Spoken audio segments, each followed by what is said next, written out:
ہم کریں گے ہر مظلوم کی حمایت۔ السلام علیکم ناظرین، میں ہوں حورین فاطمہ اور آپ دیکھ رہے ہیں حمایتی نیوز HD چینل۔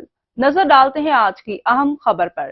احمدین حمایتی کی رپورٹ۔ پاکستان رینجر سندھ اور water and sewerage board corporation کا غیر قانونی پانی چوری کے خلاف کراچی کے مختلف علاقوں اسٹیٹ ایونیو سائٹ، ڈاک خانہ چورنگی اور کنیز فاطمہ سوسائٹی سرجانی سیکٹر 3 میں مشترکہ گرینڈ آپریشن دوسرے مرحلے میں سب سوائل بورڈ کی آڑ میں میٹھے پانی کی چوری کے خلاف آپریشن کیے جا رہے ہیں۔ کارروائی کے دوران 4 انچ کے 5 اور 6 انچ کے 2 غیر قانونی کنیکشن ختم کیے گئے۔ 3 آپریشن کے بعد یومیہ 6,30,000 گیلن پانی کی فراہمی بحال کر دی گئی، جس کے نتیجے میں تقریباً 5 کروڑ روپے سالانہ قومی خزانے کو نقصان ہو رہا تھا۔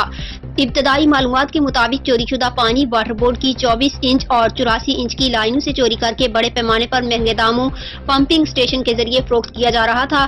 آپریشن کے دوران پانی چوری میں استعمال ہونے والے 5 عدد پمپنگ موٹرز، 5 عدد واٹر پمپ، جنریٹر، سمر پمپ اور الیکٹرک تار بھی قبضے میں لے لی گئی اور غیر قانونی پمپنگ سٹیشن کو بھی مسمار کر دیا گیا۔ پاکستان رینجر سندھ مجموعی طور پر اب تک 100 آپریشنز میں 210 غیر قانونی ہائیڈرینٹس کے خلاف کارروائی کرتے ہوئے 30 کو مہربند اور 180 کو مسمار کر کے 177 ملزمان کو گرفتار کر چکی ہے۔